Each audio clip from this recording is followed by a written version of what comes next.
Some children don't cry, they grow quiet. Emily hadn't spoken a word when Harrison Ford found her, curled beneath a rain-soaked slide, clutching a notebook like it was the only thing left that hadn't betrayed her. He wasn't looking for family, but sometimes family finds you in the softest voice on the coldest morning. And in that moment, everything changed. Before we begin, let us know where you're watching from, and if this story moves you, don't forget to subscribe. The candles flickered softly on the birthday cake, pink frosting and glittering letters spelling out, "Happy 7th, Ava." The dining table gleamed like a magazine cover, porcelain plates, matching napkins, pink ribbons tied around every chair. And yet one chair sat apart. A plastic one, wobbly-legged, patched with rolled-up newspaper and pushed into the corner near the back door. That's where Emily sat. 8 years old, wearing a dress 2 sizes too small, her shoulders barely reaching the table's edge. She didn't ask why, she never did. She just sat quietly like always. Delilah beamed as she adjusted Ava's tiara, straightening it with care. Frank, her husband, stood in the kitchen doorway, arms folded, eyes on the television. Ava laughed as another guest handed her a gift, a box wrapped in silver paper. "Open it now," one of the kids shouted. Ava tore the ribbon and gasped. Inside was a shiny purple game console. "It's better than a phone," she squealed. "And I'm the only one allowed to play with it." Delilah smiled proudly. "Because you're responsible," she said, "not like some others." Her eyes flicked toward the corner table. Emily didn't look up. She just traced the rim of her plastic cup. No one asked if she wanted cake. No one noticed she hadn't eaten. As the party wore down and the sun dipped low behind the row of trimmed hedges outside, Delilah called out, "Emily, clean up the plates, will you?" Emily nodded, collected the used napkins, and began clearing the table in silence. She was washing the last glass when it happened. Ava's voice rang out, sharp and rising. "Mom, my game's gone. It was right here." The room froze. Chairs scraped. Delilah's face twisted. "What do you mean it's gone?" "It was right here, on the chair. Someone took it," Ava cried. Guests exchanged looks. Frank finally turned from the TV. Delilah scanned the room, then narrowed her eyes at the kitchen. Emily stood by the sink, hands still in soapy water. "Did you see it?" Delilah asked. Emily shook her head. "No, I didn't touch anything." Delilah marched across the room. "Upstairs now." Emily hesitated. "Now," Delilah barked. The room watched in silence. Emily walked upstairs, Delilah right behind her. The bedroom was bare, a bunk bed, a small desk, and nothing on the walls. Delilah yanked the pillow from the lower bunk and reached underneath. She pulled out the purple console like it was a courtroom exhibit. "You didn't touch it?" Her voice dropped, cold as sleet. "I didn't know it was there." "I didn't take it," Emily whispered. Delilah sneered. "So it just crawled under your pillow?" Footsteps. Frank stood in the doorway, silent. "She's not my daughter," he said flatly. "Do what you need to." The words hit harder than any slap. Emily didn't move. Her mouth parted, but no sound came. Delilah grabbed her by the wrist, marched her down the stairs as the rain began to hammer the roof. "You're a liar and a thief," she hissed. "Get out of my house." Emily didn't get her shoes. She grabbed only a thin plastic bag from behind the couch, one spare shirt, her notebook wrapped in tape, and a picture of her mother taken in the hospital. The door flew open. Wind lashed through the hallway. Delilah hurled the bag onto the porch. "I warned you, and you didn't listen. Now leave." Emily stood frozen, soaked, her arms around the notebook. Frank stood by the living room curtain, barely pulling it aside to watch. He didn't move. Didn't speak. The door slammed behind her. The wind howled. Emily bent down, picked up the bag. Her pajama pants inside were already damp. She walked barefoot through puddles that shimmered under dim yellow streetlights. No one was out. No voices, just the quiet hiss of rain and her own breath shaking in her chest. 3 blocks, a parking lot, a preschool. She reached the playground gate. It wasn't locked. Just 2 iron bars that creaked when she pushed them open. The canopy over the plastic slide was the driest place she could find. She crawled inside, curled up, knees to her chest, pulled the old jacket from her bag and draped it over her legs. Her shirt clung to her skin. Her hands were numb. She opened the notebook, fingers trembling, flipped to the page where her mother's photo was taped. The woman was smiling in a hospital gown, holding a baby wrapped in white. "I'll be good, Mom," she whispered. "Just don't leave me too." No one answered. The rain dripped through a crack in the plastic roof, landing on her sleeve. She didn't cry. There were no tears left. But a few feet away, under the shadow of a tall tree at the edge of the park, a man stood watching. An old coat, a grey beard, eyes narrowed not in suspicion but recognition. Harrison Ford didn't move, not yet. He had heard what she said, every word. The rain had stopped sometime before dawn, but the air still hung thick with dampness. Puddles reflected the grey sky, scattered across the cracked pavement like little mirrors of a storm that hadn't quite left. The town park, usually filled with joggers and strollers by this hour, remained eerily quiet. Only the rustling of wet leaves and the occasional creak of the swing set broke the silence. Harrison Ford walked slowly down the trail, his old dog Rex trailing close behind. He wore the same faded flight jacket he'd owned for decades, the collar turned up against the wind. His cap was pulled low, shielding his eyes, though he didn't seem interested in hiding. His presence alone carried weight, like someone who had seen too much and stopped talking about it a long time ago. He wasn't supposed to be out this early, but sleep had escaped him again. It often did. He blamed it on the shoulder injury, but deep down, he knew it wasn't the pain that kept him awake. As he rounded the bend near the playground, his steps slowed. The plastic slide stood still, slick with rainwater, and beneath its arched canopy, something small sat tucked between the molded walls. A child, the same girl. Curled up knees to chest, wrapped in a jacket that was soaked clean through. She hadn't moved since last night. Harrison stayed still, watching. Most kids he'd seen in situations like this would shuffle, cry, rock back and forth. But not this one. She sat stone still, like a soldier bracing for orders. He'd seen that stillness before in other countries, in other wars. There was a kind of silence that didn't come from fear. It came from exhaustion. From knowing no one was coming. A whistle cut through the air. Joel, the park's security guard, walked into view, stocky build, badge slightly crooked, coffee in hand. He approached the girl with a practiced scowl. "Hey kid, you can't sleep here. This isn't a shelter." The girl flinched, clutching the bag tighter. I was just sitting, sir. Don't care, move along." He waved his hand, stepping forward. As she shifted, the bag slipped from her lap, hit the ground and rolled open. A small notebook slid out, its pages soaked at the corners. Ink smeared, cover torn. Harrison stepped forward. "Hey," the guard turned. "Who are you?" "Just a guy walking his dog, but you don't need to talk to a kid like that." Joel raised an eyebrow. "You want to handle it, be my guest." Harrison ignored him. He bent down, picked up the notebook, gently brushed off the water. "Is this yours?" he asked the girl. She nodded, eyes still down. "What's your name?" "Emily. Where are your parents?" She hesitated, then shook her head. "There's no one." Harrison exhaled, slow and quiet. He opened his backpack, pulled out a small thermos, unscrewed the lid, poured a bit of cocoa into the cap, and handed it to her. "It's still warm." Emily took it with trembling hands. The steam rose in the chilly air. She sipped once, then lowered her eyes again. She didn't run, she didn't speak. Just sat holding that cup like it was the only warm thing she'd touched in days. Harrison crouched beside her. His voice was low, calm. "When I was younger, I got left behind once too. Not the same way, but close enough. I know what it's like to wait and not see anyone come back."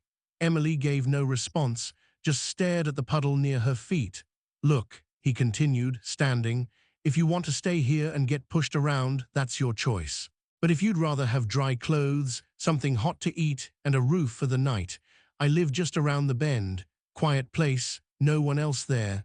He turned, walked a few steps, didn't look back. But after a pause, he heard soft footsteps behind him. Emily stood there, holding the soaked notebook close to her chest, her eyes still downcast, her jaw tight. Harrison gave a small nod. "Come on, Rex doesn't bite." As they walked toward the edge of the park, past the crooked trees and broken fence posts, he glanced down at her face once more. Something in the way she looked, silent, resigned, too still for a child that young, stirred something he hadn't felt in years. Not recognition exactly, but a pull, like a memory buried beneath a layer of dust just beginning to surface. The cabin smelled faintly of cedar and old leather. It wasn't large, just a single-story home tucked near the edge of the woods, where the trees grew dense and the sky opened wide above the roof. Harrison had built most of it himself years ago, after he'd stopped returning calls and interviews, after the noise of the world had grown louder than the voice inside him. The floor creaked beneath worn boots, the windows framed with simple curtains, and the fireplace crackled gently with dry logs. Emily sat at the small kitchen table, her wet clothes now replaced with a faded sweatshirt and joggers that once belonged to Ford's niece. The sleeves were long, the waist loose, but she didn't complain. In front of her sat a slice of banana bread and a cup of warm milk. She stared at it for a long moment, as if waiting for someone to tell her not to touch it. Then slowly, carefully, she took a bite. Her jaw moved slowly, chewing like it might vanish if she rushed.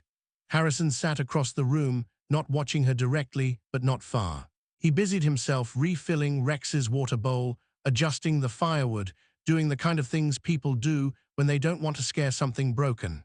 She didn't speak, neither did he. But after a while, she reached into her plastic bag and pulled out her notebook. It was water-damaged at the edges, the spine peeling, but she held it gently like something sacred. She took out a small pencil, the eraser long gone, and began to draw. Her hand moved with care, her brows gently furrowed. Harrison walked past the table to pour himself tea, and just as he glanced over her shoulder, he paused. The sketch wasn't detailed, but it didn't need to be. A tall woman stood beneath a tree, long hair flowing like a curtain. She bent down, arms outstretched, holding a small girl against her chest. Behind them stood a large oak tree, its trunk familiar, its shape specific. Harrison blinked slowly. He knew that tree, or at least he once had. Long ago, it had stood in front of a house in northern Montana. A house that hadn't belonged to him, but to his sister, Isabel. His chest tightened. He looked again at the girl in the drawing, eyes down, mouth a line, too quiet for her age, too still. "Who's that?" he asked softly, nodding toward the sketch. Emily didn't look up. "My mom," she whispered. "She used to read to me under a tree like that. She always said we'd have a house with one in the yard someday." Harrison said nothing. His throat tightened as he turned away. That night, after Emily had fallen asleep curled under a spare blanket on the couch, the fire still warm, Harrison slipped down into the basement. He moved quietly, as if afraid to wake ghosts. The basement was more storage than anything else: tools, camping gear, boxes of old scripts, forgotten photographs. But in one far corner, under a tarp and a folded canvas, sat a box. Not large, not flashy.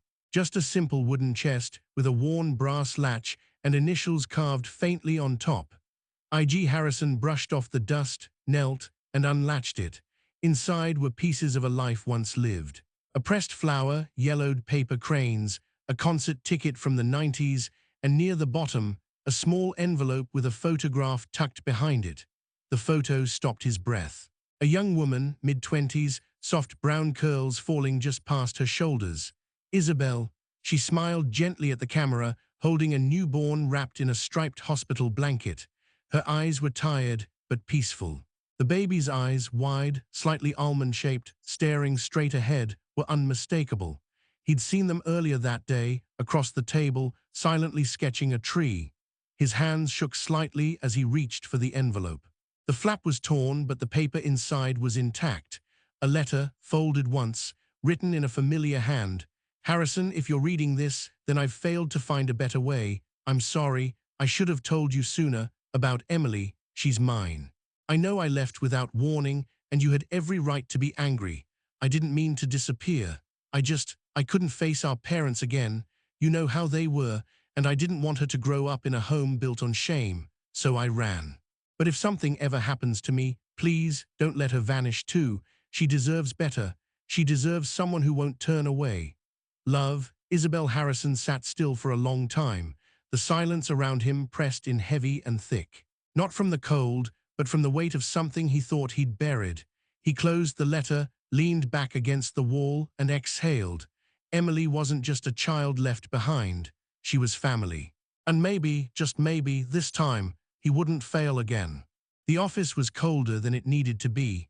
not from the temperature, but from the way the walls echoed silence.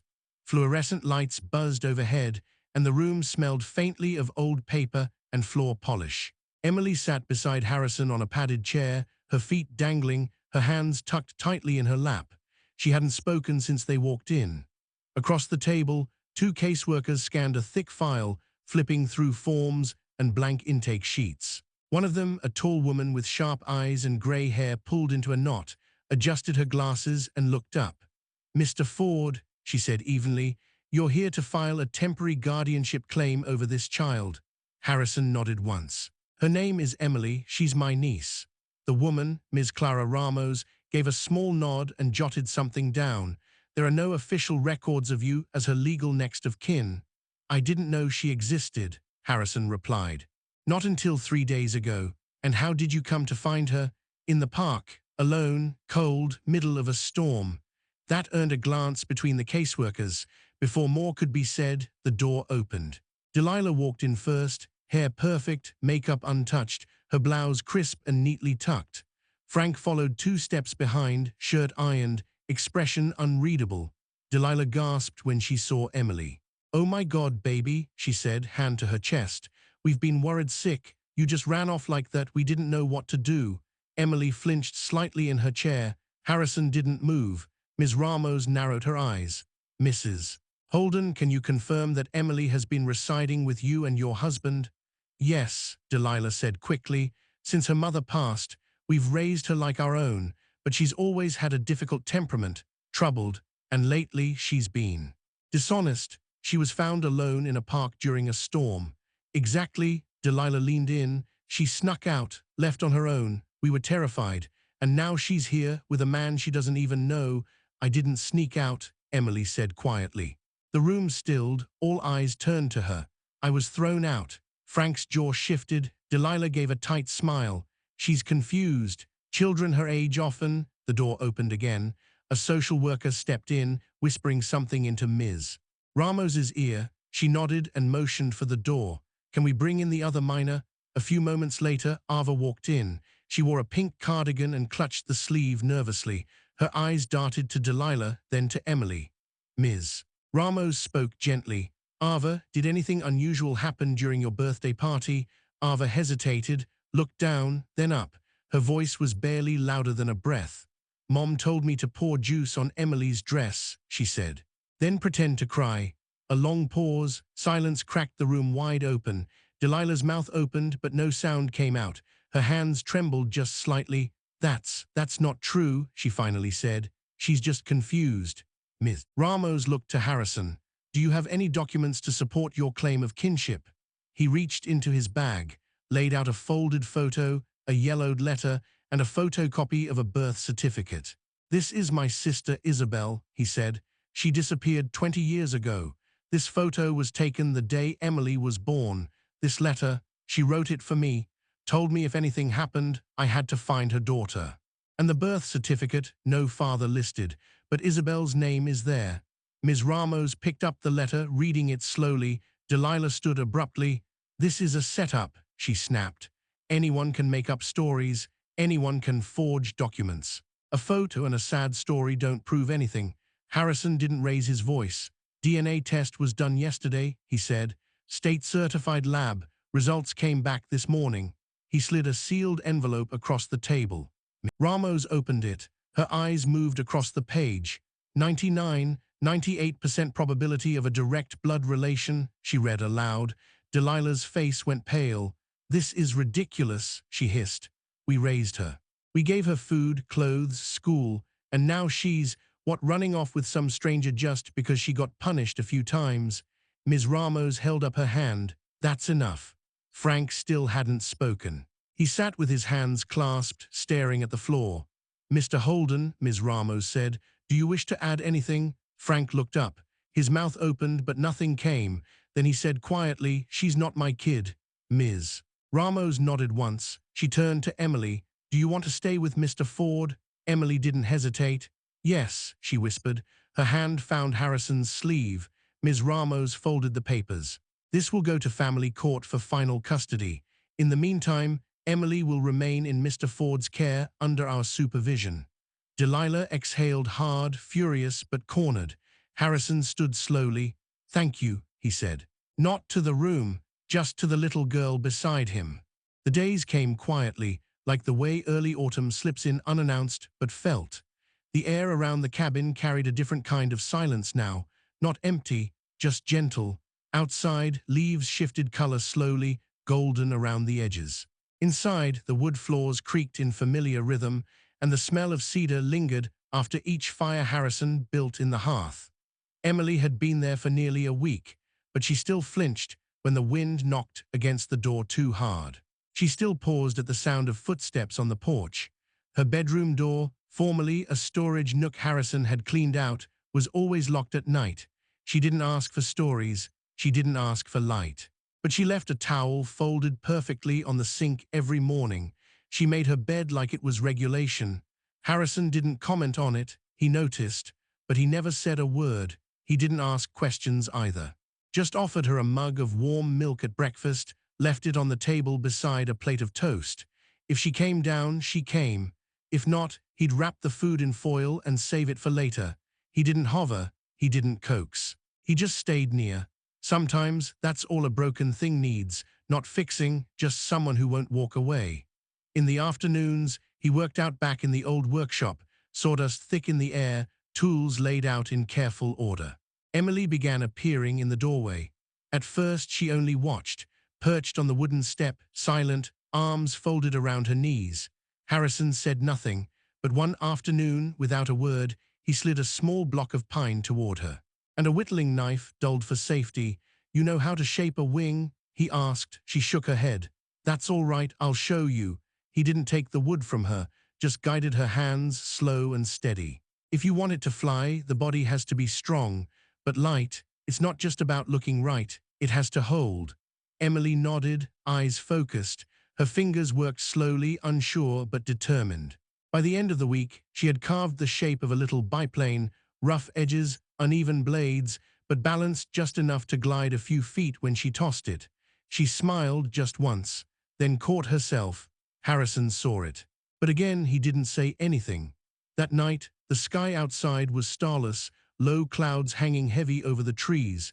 Inside the cabin, the fire snapped quietly in the hearth. Harrison sat in the old armchair, a book open in his lap, though his eyes hadn't moved from the same page in 20 minutes. Emily lay curled on the couch nearby, knees pulled up, her new blanket wrapped tight around her. She wasn't asleep. Not yet, her eyes were half-lidded, slow blinking, as if watching the fire flicker on the ceiling. Then, without turning her head, she spoke. Her voice was barely above a whisper. "Uncle Ford," he looked up. She shifted slightly, the blanket crinkling under her chin. "I want to stay," she said. The words hung in the air, small, fragile, but real. Harrison didn't answer right away. He just watched her for a moment. The way her hand gripped the edge of the blanket, the way her eyes blinked faster now, afraid he might say no. He closed his book, set it on the table beside him. "Then stay," he said quietly. "No one's making you leave." Emily nodded once. A small breath slipped from her lips, like she'd been holding it in for days. Minutes passed. She didn't speak again, but soon her eyes closed for real. Her breathing deepened. And for the first time since arriving, she slept without her bedroom door locked. Harrison sat there in the armchair long after the fire dimmed, just watching, not because he was guarding her, but because something in him, something long buried, was slowly starting to believe he could still be family to someone. Even now, even after everything. The courtroom wasn't grand. It had no marble columns or polished wood panels, just plain walls, a humming ceiling fan, and a judge's bench that looked like it had been built during a quieter decade. But inside, the silence was heavy. Every eye was fixed on the front where Harrison Ford sat beside Emily. He wore a pressed gray shirt, his hands folded in front of him. Calm, unshaken. Emily sat to his right, her shoes barely touching the floor, a ribbon in her hair and her fingers clenched around the hem of her dress. Across the aisle, Delilah wore a sharp navy blazer and practiced indignation. Her voice was loud, just short of theatrical. "He's a celebrity," she told the court. "That's what this is, a stunt. A man who spent his life in the spotlight now wants to play the hero one more time. She's not his problem. She was our responsibility, and she ran from it. Frank sat beside her, shoulders sunk, not speaking. The judge, a woman named Marla Green, looked over her glasses. "Mr. Ford," she said, "would you like to respond?" Harrison stood, buttoned his jacket, and stepped forward. "I didn't come here to be seen," he said. His voice was low but clear. "I didn't even know this courtroom existed until a few weeks ago. I don't need attention. I've had enough of it for one lifetime. I'm here for a little girl who was sleeping in a park, soaked through, with no one looking for her. No one even noticing she was gone." He paused, looked toward Emily for just a second. "I'm not asking to be her father. I'm asking that she never feel like trash on a doorstep again." Delilah scoffed, but didn't speak. The judge nodded toward the table beside her. "We've received written testimony from Emily's teacher and a neighbor. You've also requested a child psychologist to testify?" "Yes, Your Honor," said Harrison's attorney. A man stepped forward, glasses tucked into the front of his sweater. "I'm Dr. James Weller. I've been observing Emily for 3 weeks. In that time, I've documented signs of prolonged emotional neglect, heightened startle responses, and food anxiety, symptoms often consistent with household environments that emphasize silence over care." The judge nodded. "What changed?" "In Mr. Ford's home, she began sleeping through the night, eating full meals, smiling during drawing sessions, not because she was told to, but because she was safe. That kind of shift in a child doesn't come from instruction, it comes from presence." The judge turned a page. "We'll hear from the child now." Emily froze. Her attorney leaned in and whispered something. She stood, tiny, nervous, but straight. Her voice shook at first. "I don't know much about courts," she said, "and I don't know the law. I just know that when I lived in that house, I ate cold food on a little table near the back door. I wasn't allowed to touch things. I was always in trouble, even when I didn't do anything. But now," she looked over at Harrison, "now I get asked if I'm warm enough. I get hugged. I have a real bed, and he calls me by my name." The room was still. Even the ceiling fan seemed to quiet. Delilah stood suddenly. "She's manipulating everyone," she snapped. "She's a child, she's emotional, and he's exploiting that." The judge raised a hand. "That's enough, Mrs. Holden." Frank said nothing. He looked down, hands clasped, as if trying to become invisible. Judge Green folded her hands. "Emily Holden is not a legal child of record under either Frank or Delilah Holden. There was no formal adoption. There is, however, documented DNA confirming Mr. Harrison Ford as her maternal uncle. Coupled with testimony and the child's own statement, the court finds sufficient grounds for immediate custody." Delilah let out a short, stunned breath. Frank closed his eyes. The judge looked to Emily. "From this day forward, you are under the legal guardianship of Mr. Ford. Any further disputes may be directed to family services." Emily didn't react at first. She just looked down at her shoes. Then her hand reached across the bench and found Harrison's. He gripped it gently, the way a person does when they mean it. When the hearing ended, the reporters waiting outside didn't get a comment. The cameras stayed off, because Harrison didn't say anything. He just held the door for the little girl beside him, and together they walked down the courthouse steps into a world that, for once, felt a little more right. The cabin sat quiet beneath the night sky, its windows glowing soft amber like lanterns in the dark. The wind had calmed. Crickets chirped in the tall grass. Inside, the little house looked almost the same worn armchair by the fire, same coat rack near the door, same kettle always on the stove. But there were new things too. A bookshelf in the corner filled with paperbacks and crayons, a photo frame on the mantel with 2 smiling faces, and down the hallway, a door with a small wooden sign hand-painted in pink letters, "Emily's room." The window in that room faced the old oak tree out back. It was the same tree she had drawn in her notebook. Now, it stood just outside her new window, its branches casting long shadows on the floor when the moon was full.